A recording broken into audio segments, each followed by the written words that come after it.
Assalamualaikum warahmatullahi wabarakatuh. Waalaikumsalam. Alhamdulillah, alhamdulillahilladzi hadana li hadza wa ma kunna linahtadiya laula an hadanallah. Wassalatu wassalamu ala Rasulillah sayyidina Muhammadin ibni Abdillah al-qaimi bi huquqillah ma taqadillah farajallah wa ala alihi wa sahbihi wa man tabi'a wa mawala wa la haula wa la quwata illa billah.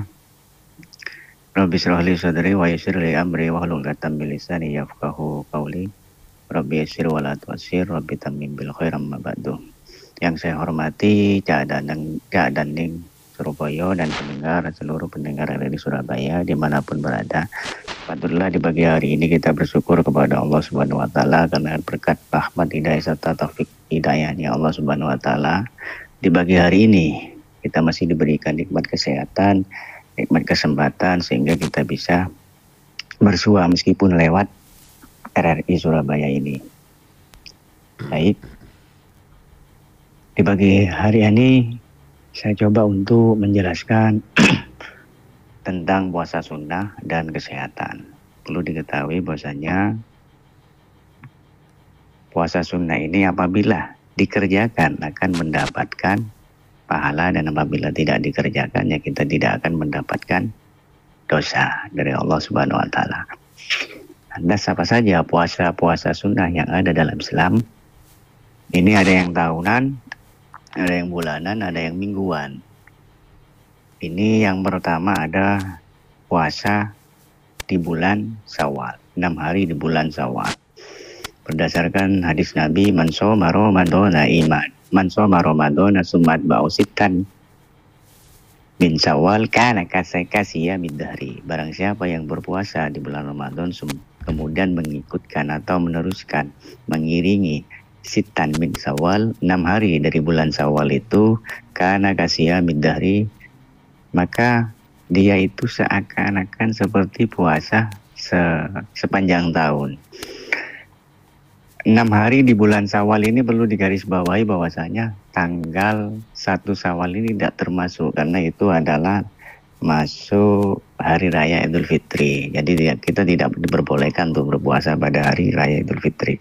Jadi dimulai tanggal 2. Selanjutnya ada puasa Dzulhijjah dari tanggal 1 sampai tanggal 10. Yang mana tanggal 8 itu dinamakan puasa Tarwiyah, tanggal 9-nya itu puasa Arafah. Selanjutnya ada puasa di bulan Muharram, itu puasa Asyura, yang sebelumnya itu namanya puasa Tasu'a. Ini ada sebuah hadis Nabi bahwasanya beliau bersabda, siyamu Arafah ahtasibu 'ala Allah ayyukaffirana sanatal lati qablahu was sanatal lati ba'dahu. Wa siyami yaumi Asyura ahtasibu 'ala ayyukaffira sanatil lati qablahu. Jadi puasa Arafah ahtasibu 'alallahi ayyukaffirana tas-sanatal lati qablahu. Ini akan menggugurkan atau menghapus dosa-dosa kita 1 tahun sebelumnya. Wasanatil lati ba'dahu, dan 1 tahun sesudahnya. Jadi ketika kita puasa bulan Dzulhijjah, puasa Arafah itu kita akan mendapatkan ganjaran pahala 1 tahun sebelumnya dan 1 tahun sesudahnya. Dosa-dosa kita insya Allah akan dihapuskan oleh Allah Subhanahu Wa Taala. Sedangkan wasiyam yaumi Asyura ahtasibu 'ala Allah ayyukaffira sanatal lati qablahu. Sedangkan ketika kita puasa Asyura, kita akan mendapatkan ganjaran 1 tahun, dosa-dosa kita akan dihapuskan. Selanjutnya ada puasa Rajab di bulan Rajab ya. Selanjutnya ada puasa di bulan Sya'ban. Jadi puasa-puasa di atas seperti puasa di 6 hari di bulan Syawal, puasa di bulan Dzulhijjah, yang mana ada Tarwiyah dengan Arafah, selanjutnya ada puasa Muharram, yang di dalamnya ada puasa Asyura dengan Tasu'ah, dan puasa Rajab dan puasa Sya'ban itu adalah terjadi dalam 1 tahun 1 kali. Lantas apa yang terjadi ketika atau puasa yang terjadi ketika dalam 1 bulan itu ada namanya puasa Ayyamul Bid. Rasulullah SAW ini tidak pernah meninggalkan puasa Ayyamul Bid. Apa Ayyamul Bid itu? Ayyamul Bid itu bertepatan pada tanggal 13, 14, 15 Hijriah. Hari-hari yang putih, hari-hari yang mana cahaya bulan itu kan sangat terang benderang sekali pada tanggal 13, 14, 15 Hijriah itu. Rasulullah tidak pernah meninggalkan puasa itu meskipun dalam keadaan berpergian maupun tidak berpergian. Ayyamul Bait ini, barang siapa yang mengerjakan puasa ini, puasa sunnah Ayyamul Bait ini sama dengan puasa 1 bulan. Jadi kalau kita setiap bulan melaksanakan atau mengerjakan puasa Ayyamul Bait ini, sama saja kita akan berpuasa selama 1 tahun. Jadi 1 bulan cukup puasa 3 hari. Selanjutnya ada yang namanya puasa mingguan. Ini ada puasa Senin dengan Kamis. Rasulullah ini sangat sekali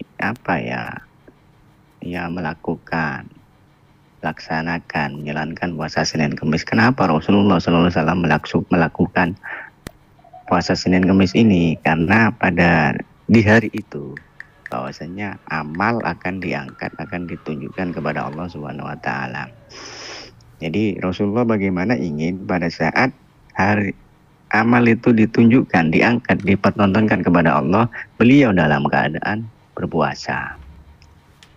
Ini insya Allah kebanyakan dari para pendengar Ca'daning Surabaya ini, insya Allah banyak yang sering melakukan puasa Senin Kamis ini. Yang terakhir ini ada puasa Daud.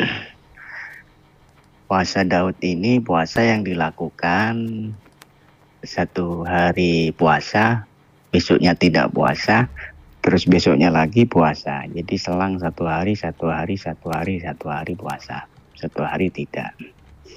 Itu beberapa puasa sunnah yang bisa saya sampaikan. Lantas, apa kaitannya puasa kita dengan kesehatan? Rasulullah SAW pernah bersabda bahwasanya sumu tasihu, berpuasalah kamu, niscaya kamu akan sehat. Jadi ini perintah, sumu, berpuasa. Jadi barang siapa yang akan berpuasa, niscaya dia itu akan sehat.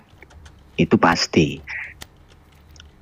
Sumu ini sebuah proses. Taswihu ini merupakan sebuah hasil atau manfaat yang akan diterima ketika kita melaksanakan puasa itu. Apakah ketika kita puasa pasti akan sehat? Ya belum tentu, kita lihat dulu prosesnya.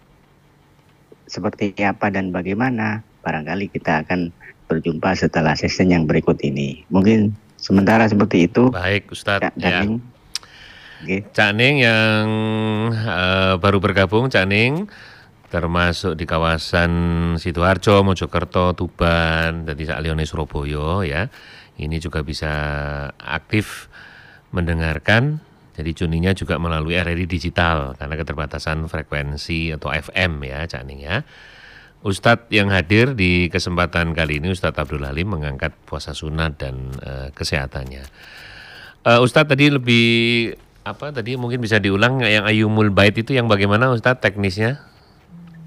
Ayyamul Bait itu hari-hari yang putih. Ya, hari-hari yang putih ini ya kan biasanya terjadi pada tanggal 13, 14, 15 di bulan Hijriah. Yang mana kan tanggal tersebut itu bulan purnama gitu. Cak. Jadi ketika kita puasa tanggal 13, 14, 15 itu sama saja kita akan mendapatkan sama dengan puasa dalam 1 bulan. Iya.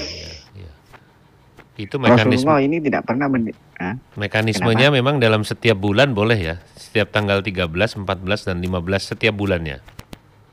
Iya, boleh. Dianjurkan memang, karena Rasulullah tidak pernah melepaskan hal itu. Tidak pernah meninggalkan itu. Ya, monggo dilanjutkan tadi. Ustadz mau menyampaikan apa tadi? Oke, karena Rasulullah tidak pernah meninggalkan puasa Ayyamul Bait itu karena sangat bagus. Meskipun beliau dalam keadaan keluar dalam artian safar ya, berpergian, entah itu berperang atau kemana, beliau tidak meninggalkan. Fi hadirin wala safarin. Jadi karena Rasulullah SAW, Rasulullah itu ada la yaftiru, tidak berbuka Ayyamul Bait pada hari Ayyamul Bait itu hari tanggal 13, 14, 15. Maksudnya tidak berbuka dalam artian dalam konteks ini la yaftiru ini tidak berbuka kan berarti berpuasa. Fi hadirin ketika beliau tidak kemana-mana, wala safarin dan kemana-mana. Baik beliau ada di rumah maupun tidak di rumah, balik beliau tidak berpergian maupun berpergian, beliau tidak pernah meninggalkan yang namanya puasa Ayyamul Bait. Begitu ya. Iya. Dan Neng Surabaya. Cari monggo kalau sampean ingin bergabung 546 2961 Cak Ning, nomornya 546 2961. Terus WA karena ini akses telepon WA-nya terpakai jadi teks ya. 089602 satunya 3 kali 968. Ustadz Halim ini sudah ada yang bergabung. Coba saya bacakan dulu ya Ustadz ya. Siap. Assalamualaikum Ustadz, ini dari Ibu Nini. Waalaikumsalam warahmatullahi wabarakatuh. Ustadz, saya ini termasuk juga yang sering melakukan ibadah puasa Senin Kamis. Dan ini saya sering kali mendengar dalam beberapa kesempatan tausiah ini merupakan ibadah yang pribadi. Karena puasa itu hanya Tuhan atau Allah yang tahu beserta diri kita. Nah, bagaimana juga menyempurnakan iman kita supaya juga terkadang kita ini sering terpancing riak dan mengatakan kalau kita sedang puasa. Itu bagaimana caranya? Ibu Nini. Terima kasih matur nuwun ya Bu Nini ya.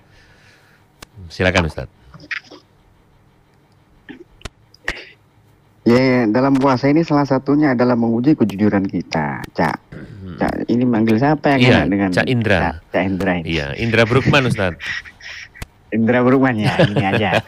Jujur ya, ketika Cak Indra Brukman ini, ketika mau sholat, berwudu di tempat masjid, ketika dalam keadaan puasa ini ya, di siang hari, kebetulan jenengan saat ketika berpuasa, kelupaan tidak sahur. Mau sholat duhur di siang hari, mau ambil wudhu di masjid, ada orang di sebelahnya. Nah, seandainya berkumur-kumur, sebelah tahu nggak kalau Cak Indra ini menelan atau tidak, kan tidak akan tahu. Saya sengaja telan Ustadz. Ini maksud saya begini, jadi seandainya mau menelan air kan teman sebelah tidak akan tahu. Iya, nggak tahu ya. Atau tidak menelan air kan tidak tahu. Jadi di sini bahwasanya puasa adalah ibadah saya, ibadah yang sangat sirri, yang sangat pribadi, karena memang Allah sendiri yang akan mengganjarnya. Nah, ketika Cak Indra ini ketika berwudu di sana kan diuji kejujurannya sampai di mana. Meskipun berkumur-kumur dan menelan, teman sebelah kan tidak tahu. Nah, ini perihal begini siapa Bu Nini ya, ini ada sebuah kasus, bukan kasus ya.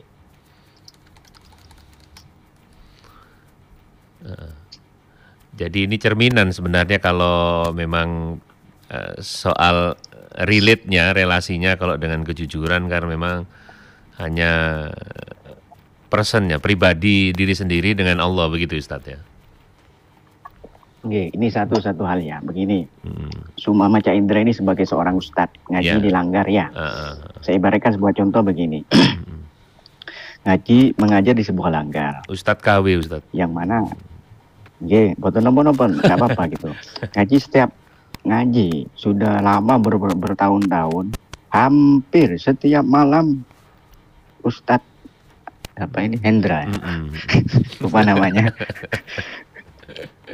Ustadz Hendra ini didemo sama orang tua murid. Kenapa anak saya mengaji di jenengan ini tidak bisa membaca? Akhirnya besok malam lagi datang lagi wali santri. Kenapa anak saya ngaji ini kok setiap malam bertengkar? Kenapa setiap anak saya ngaji ini kok selalu dimarahi? Kok tidak bisa apa-apa? Nah, ini adalah sebuah ujian kepada Ustadz Hendra ini. Ketika jenengan mau ngajar di mana masjid itu benar-benar lillahi ta'ala, apa memang karena orang itu? Apa karena niatnya berubah karena di demo itu? Kalau memang karena Allah, ya jelas dia tidak akan menghiraukan demo-demo atau anuan orang tua itu. Ya. Jadi apapun yang ada di sekitar itu Bu Nini ya jelas, meskipun ada yang bilang, puasa Senin Kemis ingin kaya, puasa Senin Kemis ingin sakti, ingin abaikan saja. Niatkan satu, taqarrub ilallah, mendekat kepada Allah Subhanahu wa taala. Itu aja. Jadi kalau yang eman itu waktu berkunjung ke rumah teman atau saudara, itu makan siang disajikan gulai, kita pas puasa, itu yang eman, Ustadz. Masalahnya begini, kenapa bungkus ya buat nanti buka puasa ya. Itu. Jadi saya bungkus saja, saya sedang puasa gitu. Saya kan lebih baik disampaikan gitu ya, Ustadz ya.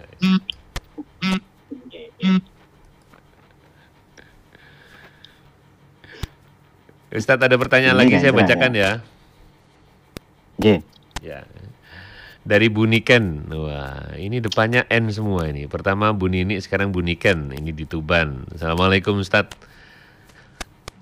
Bagaimana Ustadz jika ketika puasa sunnah namun dalam perjalanan jauh, misalnya tidak kuat kemudian membatalkan puasanya di tengah jalan? Buniken di Tuban ya. Mungkin ini terkait syarat-syaratnya, mungkin teknisnya, jaraknya berapa, atau ada kondisi-kondisi tertentu, monggo dijelaskan Ustadz. Buniken di Tuban. Kalau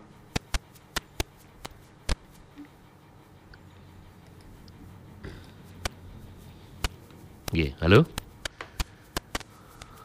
Ustadz? Halo? Ya, bisa mendengar suara di studio ya? Kok kurang jelas? Kurang jelas, ya. Kalau begini bagaimana? Sudah baik? Belum. Mungkin sedikit lebih bergeser Ustadz, bagaimana?